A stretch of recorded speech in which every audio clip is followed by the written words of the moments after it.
Acompanhe os programas de nosso acervo que são disponibilizados diariamente na internet e transforme seu lar no lar do Progredir Infinito.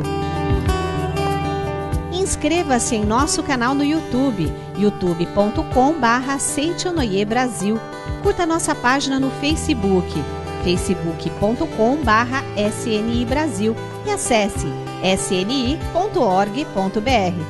Programa Seitonoi na TV a qualquer hora e em qualquer lugar, levando até você o modo feliz de viver em harmonia com a natureza.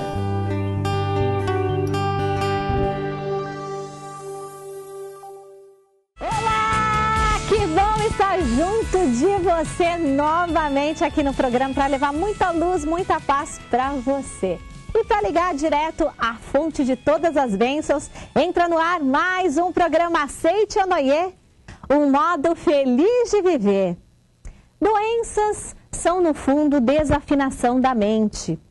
Dor no corpo faz eco, dores da alma são como mágoas, ódio e ingratidão.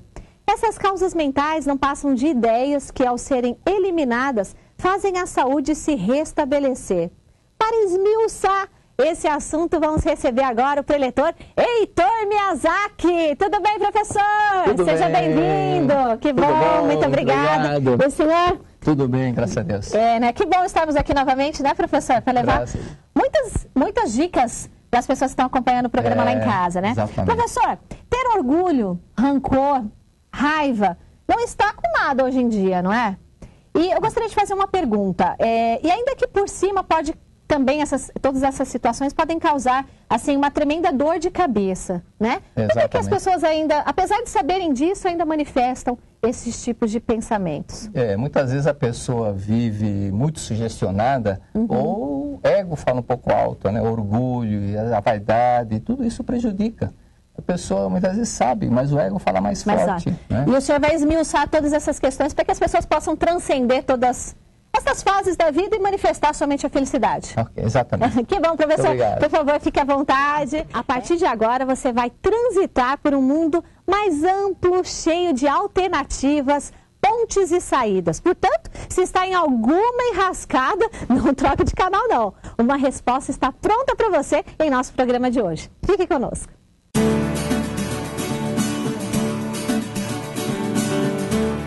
Gente, é um sucesso editorial há mais de 40 anos o Palavras de Luz da Seitonoi. E em 2016 ele ainda está mais bonito nos formatos mesa e parede. O presente mais positivo de todos agrada aos olhos e preenche de vivacidade a sua mente com mensagens como essa. Vamos ver? A genialidade já está no interior de todas as pessoas. Bom demais, né, gente? Faça como milhares de lares e empresas brasileiras que a cada dia do ano viram a página para uma palavra de entusiasmo, coragem e proteção de Deus em todas as atividades do dia. Adquira pelo site www.sni.org.br/livraria virtual ou na sede mais próxima de você.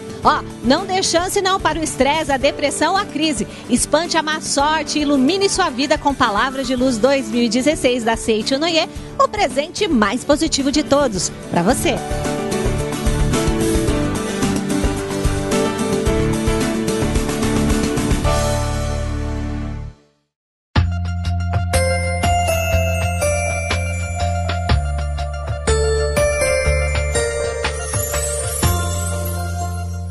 O modo feliz de viver chegando até você e sendo capaz de transformar a sua vida para melhor. Ao meu lado, Maria de Lourdes, que vai nos contar de que forma ela conheceu a Seitonoi. Tudo bem? Tudo bem. Bem, eu cheguei até a Seitonoi através do programa de TV. E desde então, faz 3 meses que eu conheci, me fez a diferença bastante. Em especial, a meditação Sensukan. Que tive a curiosidade de ir até uma sede, uma associação e conhecê-la de perto. Vocês não podem imaginar a diferença que faz. Meditação Sensukan, a sutra para os nossos antepassados, amados e queridos, e todas as atividades demais. É isso que eu tenho para dizer. É maravilhoso ter conhecido a Seitonoi. É a primeira vez aqui em um seminário? A primeira de muitas vezes. Está gostando do seminário? Ele já realmente fez a diferença na sua vida? Com certeza. Eu acho que todas as pessoas mereciam estar aqui. Todos os filhos de Deus, com certeza. Então deixa um recadinho ali para o pessoal de casa que está assistindo o programa, que foi realmente o programa que trouxe você até a Seitonoye, para estarem vindo conhecer. Olha, gente, seja curioso, vocês que assistem a TV, vá conhecer. Vá até na sede da cidade de vocês, procuram conhecer essa meditação que eu passei a conhecer. As leituras, os livros são maravilhosos. Um dos livros que também mexeu comigo bastante foi o livro dos jovens. Muito bom. Conheço, que é muito bacana. Obrigada. A tudo o ser humano, senhor da existência, dá nome e exerce domínio. Por desconhecer que certas atitudes mentais são gêmeas de males físicos, ignoramos que lamentos fazem consigo gemidos, que cada pensamento errôneo carrega em si mesmo uma causa de sofrimento físico. Por isso, elimine do seu subconsciente as ideias que causam doenças. É o que a gente vai acompanhar agora com o preletor Heitor Miyazaki. Por favor, professor, estamos aguardando, ansiosos para responder todas essas questões e dúvidas, né, que muitas pessoas têm. Por favor. Muito obrigado. Olá, vamos aprender a ser feliz, ser saudável, e tudo isso vai depender de nós compreendermos a verdade. Numa sutra da Seitonoye, que fala sobre a cura espiritual, cita um caso que aconteceu há muito tempo, de uma brincadeira que os jovens fizeram com um rapaz que era ligado à parte da disciplina dos estudantes. E esse rapaz foi preso, entre aspas, pelos estudantes e levaram para o local retirado e vedaram os olhos e disseram: como o senhor tem sido muito cruel conosco, nós vamos fazer um julgamento e nesse julgamento vamos ver qual vai ser o veredito final. Simularam um julgamento, ele com os olhos fechados, e depois chegaram à conclusão: tudo foi uma brincadeira, o senhor está condenado à morte. E então o rapaz começou a fazer o barulho de quem estava amolando uma espada. E pegou uma pedra, começou a fazer o barulho, roçando essa pedra numa espada, e esse senhor ouvindo todo o ruído. Posteriormente, fizeram toda uma encenação de que realmente ele seria cortado, o pescoço dele seria cortado. E, enquanto isso, um outro rapaz pegou uma toalha e molhou a toalha numa bacia e dobrou a toalha. E ele disse, o outro disse: na hora que eu contar até 3, você pode cortar o pescoço desse senhor. E contou até 3, e nisso bateu com a toalha no pescoço e esse senhor morreu. Recentemente, foi no ano 2002, mais ou menos, até saiu numa revista, um fato que aconteceu nos Estados Unidos, no estado de Arizona. E um cientista, para provar que essa experiência da força mental fez com que conseguisse um voluntário. E apresentou um voluntário, foi apresentado um voluntário, que era um presidiário. Ele estava condenado à morte no presídio de St. Louis, em Missouri, e fizeram a mesma coisa. Então fizeram mais ou menos semelhante. Puseram esse senhor, fizeram um pequeno corte, fecharam os olhos, vedaram os olhos dele e fizeram um pequeno corte no pulso. E fizeram também, sem que ele ouvisse, sem que ele visse, colocaram uma bacia embaixo da cama e um vidrinho de soro que ia pingando, a água ia gotejando.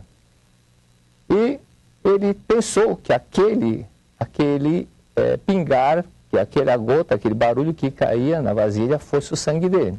De 10 em 10 minutos entrava uma pessoa e ia fechando a válvula desse soro sem que ele percebesse. Então o gotejar foi diminuindo, até que chegou o momento que ele morreu. Morreu de repente, houve uma parada cardíaca. Então isso fez com que ele acreditasse que era o sangue que realmente tinha caído na vasilha, e isso provou que realmente o estado mental faz a perda acontecer. Por isso, há muitas pessoas que também estão passando por esse mesmo processo, e esse cientista provou exatamente esse detalhe. Então, quando nós estamos sugestionados, até um colega nosso, um amigo nosso, o Yasusuke Murakami, ele contou um caso de um rapaz que foi levado a um hospital com câncer. E o médico, na hora que abriu a barriga dele, viu que o câncer estava generalizado, ele imediatamente fechou e disse, não tem jeito, não tem jeito. Só que, quando ele saiu da mesa, falaram o contrário. A cirurgia foi um sucesso. Tiraram todos os pontos cancerígenos e você não tem mais nada. O rapaz ficou bom. 1 ano e 3 meses depois, uma pessoa falou para ele o seguinte, vou te dizer a verdade. Na realidade, você estava com câncer terminal. 1 semana depois, esse rapaz morreu.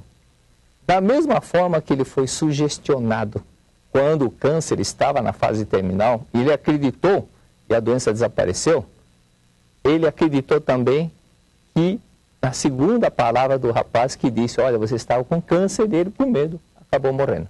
Então, eu vou usar esse livro, A Verdade da Vida, volume 24. Esse livro já curou muitas e muitas pessoas. Houve até um caso muito interessante que aconteceu, que eu ouvi um relato lá em Mogi das Cruzes. Era uma senhora que estava doente, a mãe estava doente lá no Nordeste. E essa senhora participou, a filha participou em São Paulo de um seminário do livro, da Seitonê, e no seminário do livro a pessoa ganha um livro. E ela ganhou exatamente esse volume. Como ela já tinha o volume 24, ela mandou para a mãe que estava 8 anos de cama lá no Nordeste. A mãe, lendo o livro, começou a ler o livro e ficou curada. Daí para frente, ela fez do livro um desodorante. Não largava mais o livro, carregava debaixo do braço e a todo lugar, porque aquele livro havia curado essa senhora.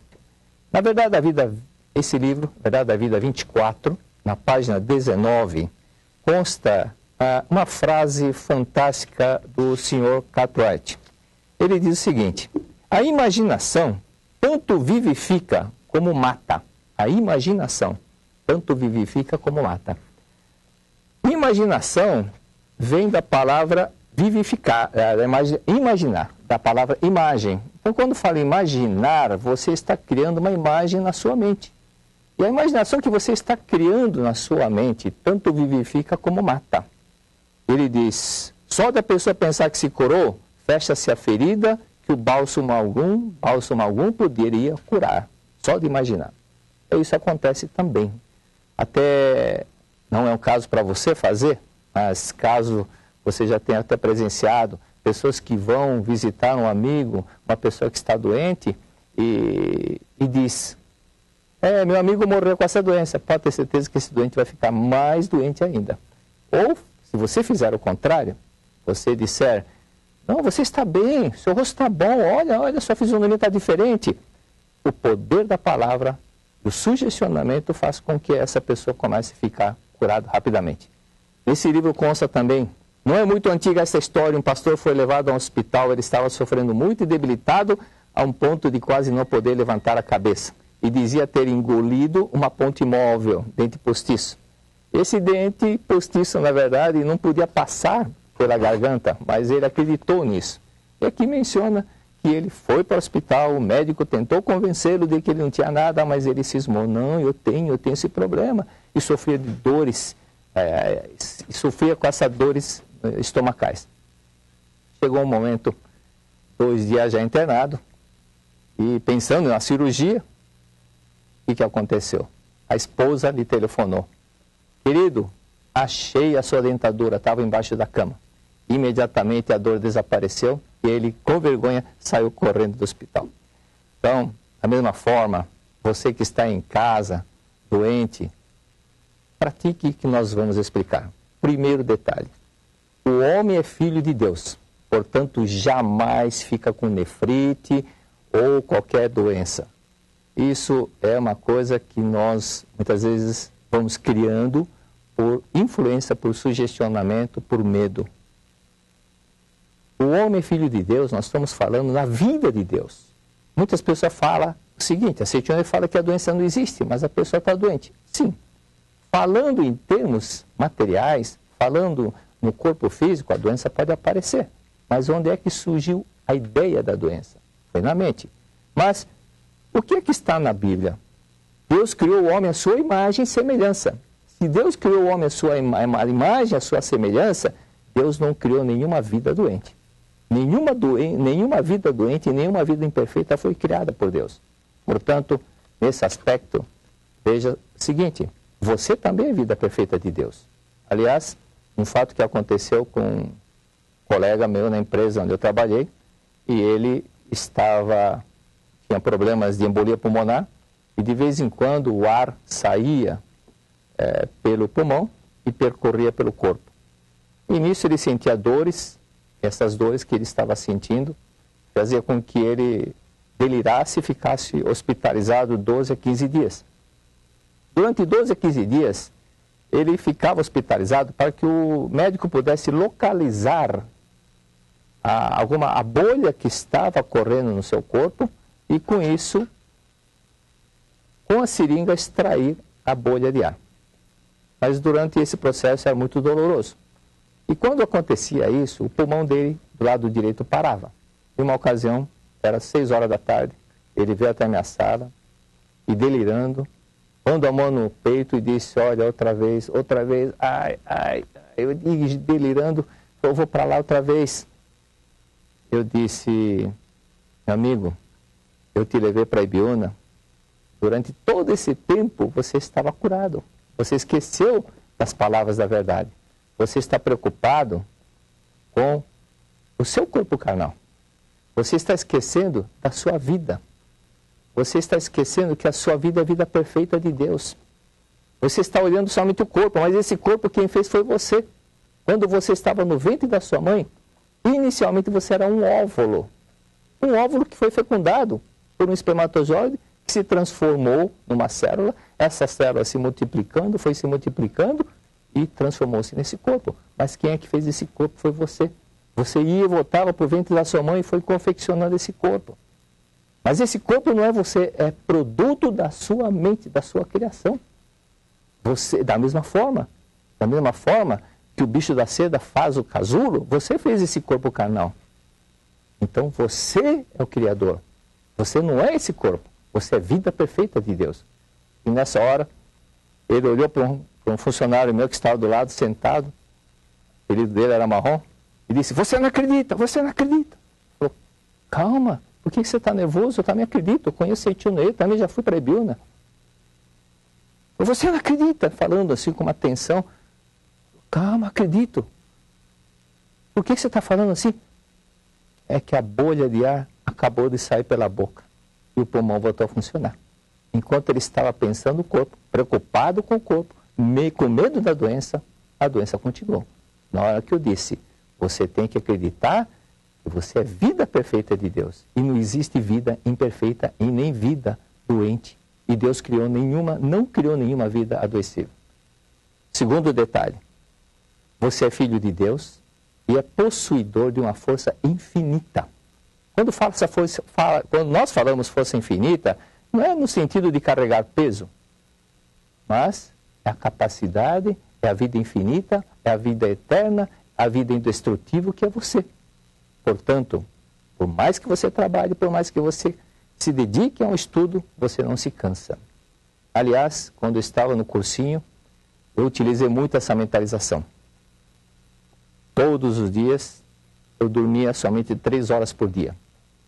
Chegava em casa 1h da manhã, estudava até às 3 e acordava às 6 para trabalhar. Dormia só 3 horas por dia. Dormindo 3 horas por dia, às vezes o sono apertava, o cansaço apertava, mas eu tinha que aguentar. Trabalhava durante o dia e à noite ia para a escola. Depois que eu voltava da escola, não tinha carro naquele tempo, era o momento que eu arrumei esse horário para estudar. Então eu mentalizava. Eu sou espírito, eu sou vida perfeita de Deus, eu sou filho de Deus. Por mais que eu trabalhe, por mais que eu estude, eu não me canso, eu não me canso, eu não me canso. Isso, na verdade, é um autossugestionamento. E quem é que desenvolveu o autossugestionamento? Foi o Émile Coué, um farmacêutico da França. Esse senhor assistiu uma experiência do Dr. Libot. O Dr. Libot, ele hipnotizava as pessoas e através da hipnose sugestionava as pessoas. Você é vida perfeita de Deus, você não é doente, a doença não existe em você. E quando a pessoa despertava, a doença desaparecia. O Dr. Kimby também fazia a mesma coisa.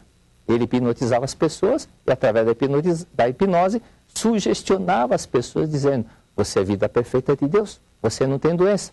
E essa pessoa ficava curada.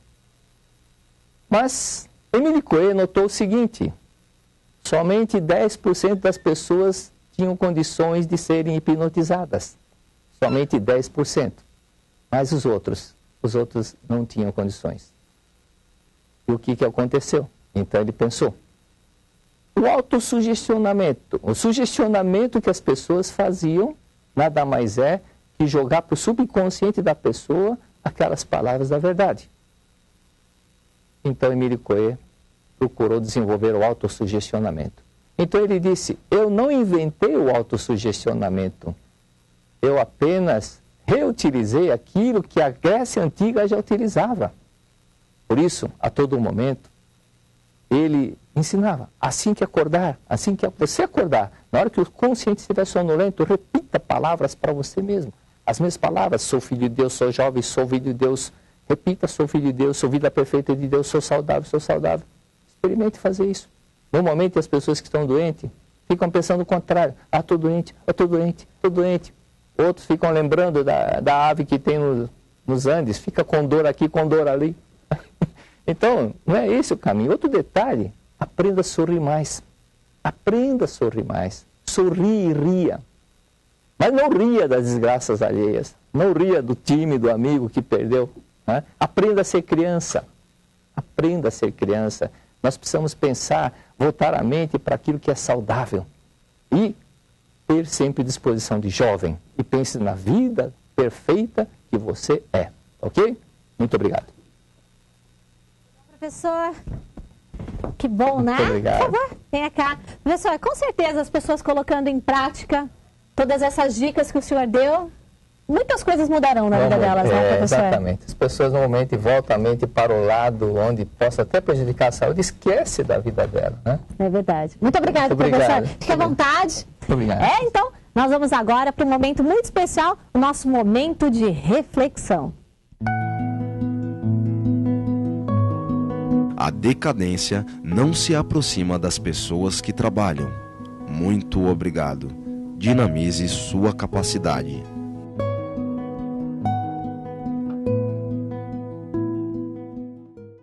Foi um prazer enorme ter tido a sua companhia neste programa que fala de amor, de bem, de espiritualidade e que chegou para ocupar um lugar privilegiado no coração do povo brasileiro, viu? Muito obrigado, professor Heitor Miyazaki, muito obrigado. Você acabou de acompanhar mais um programa Aceite Onoye. Quero ver em casa um modo feliz de viver.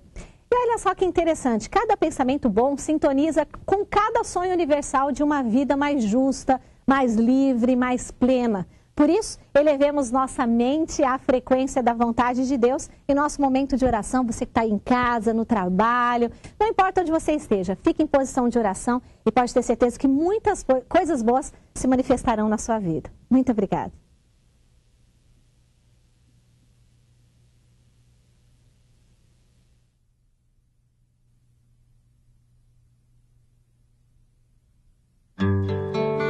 Oração para perdoar. Quando não se alcança o almejado, apesar de orar fervorosamente, às vezes há uma causa mental oculta. Não se perdoou a alguma pessoa. Quando odiamos alguém, esse ódio se infiltra em nosso subconsciente e mesmo que o esqueçamos no consciente, ele continua latente. Tendo ódio no subconsciente, a oração torna-se inútil, ainda que seja fervorosa. Portanto, é necessário, antes de orar por algo, fazer oração de perdão. Quem perdoa é perdoado. Para isso, há as seguintes orações. Eu o perdoei e você me perdoou. Eu e você somos um só perante Deus. Eu o amo e você me ama também. Eu e você somos um só perante Deus. Eu lhe agradeço e você me agradece. Obrigado, obrigado, obrigado. Não existe mais nenhum ressentimento entre nós. Oro sinceramente pela sua felicidade. Seja cada vez mais feliz. Deus o perdoou, portanto eu também o perdoo. Já perdoei a todas as pessoas e acolho a todas elas com o amor de Deus. Da mesma forma, Deus me perdoa os erros e me acolhe com seu imenso amor. O amor, a paz e a harmonia de Deus envolvem a mim e o outro. Eu o amo e ele me ama. Eu o compreendo e ele me compreende. Entre nós não há mal entendido algum. Quem ama não odeia, não vê defeito, não guarda rancor. Amar é compreender o outro e não exigir o impossível. Deus o perdoa, portanto também o perdoo. Através da divindade da Seichonoye, perdoo e envio-lhe ondas de amor. Eu amo você. Muito obrigado.